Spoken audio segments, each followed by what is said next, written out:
रचना के कालखंड के आधार पर वैदिक सभ्यता को दो भागों में बांटा जाता है। जहां ऋग्वैदिक काल में कुल 10 मंडलों में विभाजित ऋग्वेद के 6 मंडल लिखे गए, वहीं उत्तर वैदिक काल में ऋग्वेद के 4 मंडलों के साथ शेष 3 वेद, ब्राह्मण, आरण्यक और उपनिषदों की रचना हुई। साथ ही 1000 BCE के करीब हुई लोहे की खोज से वैदिक समाज में बहुत तेजी से बदलाव हुए, जैसे कृषि उत्पादन में भारी वृद्धि देखने को मिली। जंगलों के तेजी से काटे जाने के कारण उत्तर पश्चिम भारत तक सीमित आर्यों की सभ्यता का विस्तार अब धीरे धीरे मध्य और पूर्वी भारत की ओर होने लग गया। लेकिन इस सभ्यता के विस्तार के साथ साथ कुछ ऐसी प्रथाएं भी समाज में प्रचलित हो गई जिसको लेकर आज भी काफ़ी डिबेट्स होती हैं, जिनमें से एक है वर्ण व्यवस्था। साथ ही इस काल में स्त्रियों की खराब होती दशा को भी लेकर काफ़ी सवाल उठते हैं। तो चलिए आज के वीडियो में हम उत्तर वैदिक काल के एक एक पहलुओं के बारे में विस्तार से जानते हैं। लेटर वैदिक पीरियड यानी उत्तर वैदिक काल का समाज ऋग्वैदिक काल के मुकाबले काफ़ी बदल चुका था। यजुर्वेद और अथर्ववेद में कृष्ण अय, श्यामा और श्याम अय शब्द इंडियन सबकॉन्टिनेंट में लोहे के प्रयोग का सबसे पहला प्रमाण देते हैं। जहां ऋग्वैदिक काल के लोगों का प्रमुख व्यवसाय पशुपालन था, वह उत्तर वैदिक काल आते आते कृषि हो गया, क्योंकि लोहे की खोज के कारण कृषि उत्पादन में अप्रत्याशित वृद्धि हुई। अब हल लकड़ी की जगह लोहे के बनने लगे थे। खेतों को 6 या कभी कभी 12 बैल भी जोतते थे। इस काल के प्रमुख अनाज जौ, चावल और गेहूं थे। अथर्ववेद में कई ऐसे मंत्र लिखे हैं जो सूखे और फसलों को खाने वाले टिड्डों से निजात दिलाते थे। इससे ये पता चलता है कि सूखे और टिड्डों की समस्या आज की तरह ही उस काल के किसानों के लिए भी एक बड़ी समस्या थी। भूमि का मालिक एक व्यक्ति न होकर पूरा कुल होता था। मतलब उस समय प्राइवेट प्रॉपर्टीज नहीं होती थी, बल्कि भूमि पर पूरे कुल का जनरल राइट था। ध्यान देने वाली बात यह है कि आज का कम्युनिज्म भी लैंड पर इसी जनरल राइट्स की ही बात करता है। बढ़ई, रथ और धनुष बाण निर्माता, मेटल और लेदर वर्कर्स तथा कुम्हार जैसे बहुत से कारीगरों का वर्णन हमें लेटर वैदिक टेक्स्ट्स में मिलता है। इन ग्रंथों में हल निर्माण की प्रक्रिया भी लिखी है, जिसे अयोविकार कुशी का नाम दिया गया है। ये पूरे विश्व में आयरन मेटलर्जी के सबसे शुरुआती एग्जाम्पल्स में से एक है। इस काल में होने वाले व्यापार के बारे में हमें ज़्यादा पता नहीं है।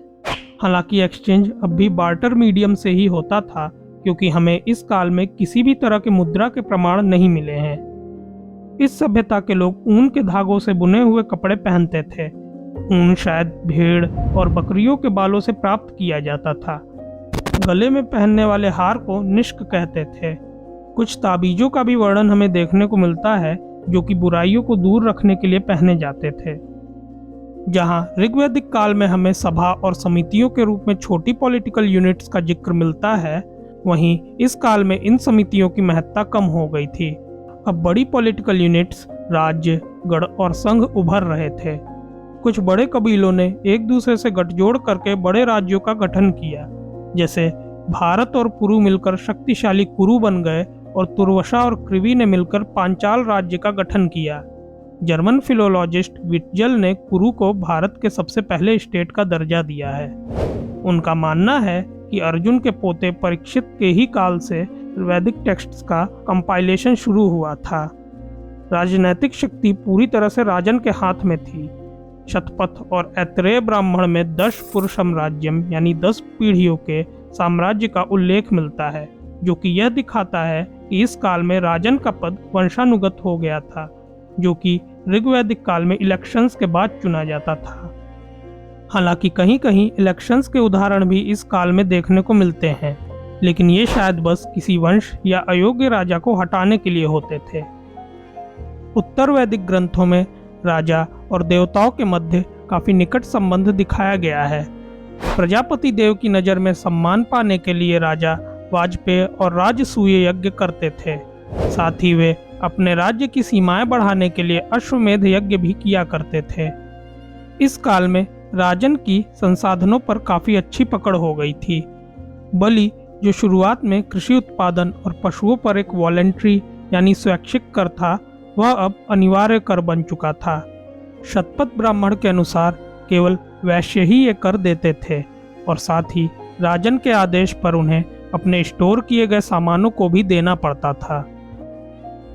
उत्तर वैदिक काल के ग्रंथ यही इशारा करते हैं कि इस काल में वर्ण जन्म के आधार पर डिसाइड होने लगे थे, जो कि पूर्ववर्ती ऋग्वैदिक काल में कर्म के आधार पर डिसाइड होते थे। ऋग्वेद के मंडल नंबर 10 के पुरुष सूक्त में पहली बार 4 वर्ण ब्राह्मण, राजन्य, वैश्य और शूद्र का वर्णन मिलता है। ये 4 वर्ण उस समय के इलीट क्लास के पॉइंट ऑफ व्यू से बांटे गए थे। ये मान लिया गया था कि सभी 4 वर्णों के सदस्यों में जन्मजात ऐसे गुण हैं जो कि उन्हें वह पर्टिकुलर काम करने के लिए नेचुरली फिट बनाते थे। हालांकि ऐसा प्रतीत होता है कि शुरुआत में सर्वश्रेष्ठ वर्ण को लेकर थोड़ी सी कंफ्यूजन थी, क्योंकि पंचविशा और शतपथ ब्राह्मण में सबसे ऊपर क्षत्रिय वर्ण को रखा गया है और इसी शतपथ ब्राह्मण में एक जगह ब्राह्मण को सबसे ऊपर रखा गया है। हालांकि बाद में लिखे गए धर्म सूत्रों में यह क्रम फिक्स कर दिया गया और इसमें कोई दो राय नहीं रह गई कि वर्ण व्यवस्था में ब्राह्मण ही सबसे ऊपर हैं। खैर, भले ही क्षत्रियों और ब्राह्मणों के क्रम को लेकर दुविधा रही हो, मगर शूद्रों के सबसे निचले क्रम पर रहने के विषय में शुरुआत से ही कोई दुविधा नहीं थी। इनके लिए उत्तर वैदिक काल में स्थितियां इसलिए भी और ज्यादा बुरी हो गई क्योंकि वर्ण अब कर्म के बजाय जन्म के आधार पर ही तय होने लग गए थे। शेष 3 वर्णों से इतर वे उपनयन संस्कार के लिए भी योग्य नहीं थे। उनका कार्य समाज की सेवा तक ही सीमित रह गया था। वे वैदिक यज्ञों में भाग भी नहीं ले सकते थे। और भी कई स्तरों पर उनके साथ भेदभाव के हमें प्रमाण मिलते हैं। जैसे एक दीक्षित जो कि यज्ञ प्रक्रिया से गुजरता था, उसका शूद्र से बात करना वर्जित था। ऐतरेय ब्राह्मण की माने तो शूद्र को सदैव उच्च वर्ण की सेवा में उपस्थित रहना चाहिए। हालांकि वेदों को इंटरप्रेट करना भी एक टेढ़ी खीर है, इसलिए बहुत से विद्वानों का यह भी मानना है कि शूद्र समाज का एक जरूरी हिस्सा थे और राज्य की अर्थव्यवस्था के लिए रीढ़ की हड्डी के समान थे। वैसे तो अधिकांश वैदिक ग्रंथों में उन्हें वेदों को पढ़ने से वंचित किया गया है, मगर अथर्ववेद के एक श्लोक में उन्हें हृदय से वेदों का अध्ययन करने की अनुमति दी गई है। वेदों में शूद्रों के साथ छुआछूत का भले ही कोई प्रमाण नहीं मिलता है, मगर एक वर्ग चांडाल ऐसा था जिसे निश्चित ही हेय दृष्टि से देखा जाता था। शायद ये लोग मृतदेह यानी डेड बॉडीज का निस्तारण का कार्य करते थे। समाज में इनकी स्थिति शूद्रों से भी कहीं ज्यादा दयनीय थी। भले ही इस काल में शूद्रों की स्थिति को लेकर कई तर्क वितर्क हों, मगर निश्चित रूप से स्त्रियों की स्थिति में ऋग्वैदिक काल के मुकाबले इस काल में अत्यधिक गिरावट देखने को मिलती है। इस काल में महिलाओं को वेद पढ़ने से वंचित कर दिया गया था। शतपथ ब्राह्मण के अनुसार एक अच्छी महिला वही हो सकती थी जो अपने पति को खुश रखे, पुत्र पैदा करे और साथ ही कभी भी अपने पति से सवाल जवाब न करे। अथर्ववेद के एक भजन के अनुसार एक कुंवारी महिला समाज के लिए सबसे बड़ा श्राप होती है। ऐतरेय ब्राह्मण के अनुसार एक पुत्री परिवार के लिए दुखों का कारण होती है और केवल पुत्र ही परिवार की रक्षा कर सकता है। पुत्र की कामना कई भजनों में की गई है। अथर्ववेद में कई ऐसे भजन हैं जिनके माध्यम से फीमेल चाइल्ड के भ्रूण को मेल चाइल्ड के भ्रूण में परिवर्तित कर दिया जाता था। मैत्रेयणी संहिता के अनुसार महिलाएं अब ऋग्वैदिक काल की तरह सभा भी अटेंड नहीं कर सकती थीं।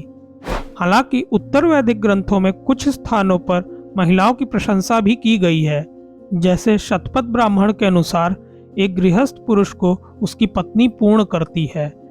बृहदारण्यक उपनिषद में एक शिक्षित पुत्री पाने के लिए एक अनुष्ठान का भी वर्णन मिलता है। साथ ही एक ब्रह्मचारी को सबसे पहली भिक्षा अपनी माँ अथवा गुरु माँ से प्राप्त होती थी। इसके अलावा अपाला, विषपला और मुदगलनी जैसी कुछ सशक्त महिलाओं का भी उल्लेख इस काल में मिलता है, मगर ये उल्लेख काफी सीमित हैं। उत्तर वैदिक काल में यज्ञों और कर्म कांडों का महत्व ऋग्वैदिक काल की तुलना में बढ़ गया था। विशेष तौर पर पशु बलि की संख्या में अत्यधिक वृद्धि देखने को मिली। 3 महत्वपूर्ण यज्ञ अश्वमेध, वाजपेय और राजसूय थे। इस काल में इंद्र और अग्नि देवताओं की महत्ता कम हो गई थी। ऋग्वैदिक काल में सबसे ज्यादा पूजनीय इंद्रदेव का स्थान अब प्रजापति देवता ने ले लिया था। वैदिक काल में कम महत्व वाले विष्णु और रुद्रदेव इस काल में महत्वपूर्ण देवता हो गए थे।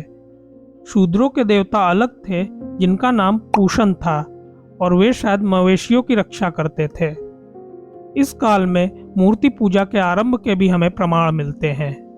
चूंकि परिवर्तन संसार का नियम है, इसलिए लगभग 600 ईसा पूर्व के आसपास जब उत्तर वैदिक काल अपनी समाप्ति की ओर था, तब उपनिषदों की रचना हुई। इन उपनिषदों में इस काल में प्रचलित कर्म कांड और कुरीतियों का पुरजोर विरोध देखने को मिला। इन कर्म कांडों के बजाय उपनिषद ब्रह्म ज्ञान पर ज्यादा जोर देते हैं। कर्म की प्रधानता और पुनर्जन्म का कॉन्सेप्ट जैसे कई तत्व उपनिषदों में हमें देखने को मिलते हैं, जो कि आज हिंदू फिलॉसफी और ट्रेडिशन का अभिन्न अंग है। इसके अतिरिक्त योग और मेडिटेशन की भी सबसे पहले जानकारी हमें उपनिषदों से ही प्राप्त होती है। गार्गी और मैत्रेयी उपनिषद काल की ही महिलाएं थी जिन्होंने सभा में शास्त्रार्थ किया था। इससे ये पता चलता है कि उपनिषद काल में शायद महिलाओं की स्थिति में थोड़ा सुधार हुआ होगा, जबकि इसी काल में लिखे गए महाभारत में शूद्रों के आश्रम में दाखिले का भी हमें वर्णन मिलता है। मतलब कुछ ही संख्या में सही, मगर शूद्र भी शायद इस काल में ज्ञानार्जन करने लगे थे। यहाँ तक कि भगवद गीता के थॉट्स भी उपनिषदों की ही आइडियोलॉजी को रिप्रेजेंट करते हैं। इस वीडियो को कंक्लूड करते हुए मैं कहना चाहता हूँ कि भले आज हम जन्म के आधार पर वर्ण व्यवस्था या वैदिक काल में स्त्रियों की स्थिति को लेकर सवाल उठाए, लेकिन सच ये भी है कि वैदिक काल में ही इन परंपराओं का उपनिषदों के माध्यम से थोड़ा ही सही मगर विरोध अवश्य हुआ है। अब आप मुझे कमेंट्स करके ये बताएं कि आप पूरे वैदिक काल के बारे में क्या सोचते हैं। अगर वीडियो पसंद आया हो तो लाइक करें। ऐसे ही और वीडियोस देखने के लिए don't forget to subscribe and hit the bell icon, ताकि आप हमारे कोई भी नए वीडियोस को मिस न करें। वीडियो को पूरा देखने के लिए बहुत बहुत धन्यवाद।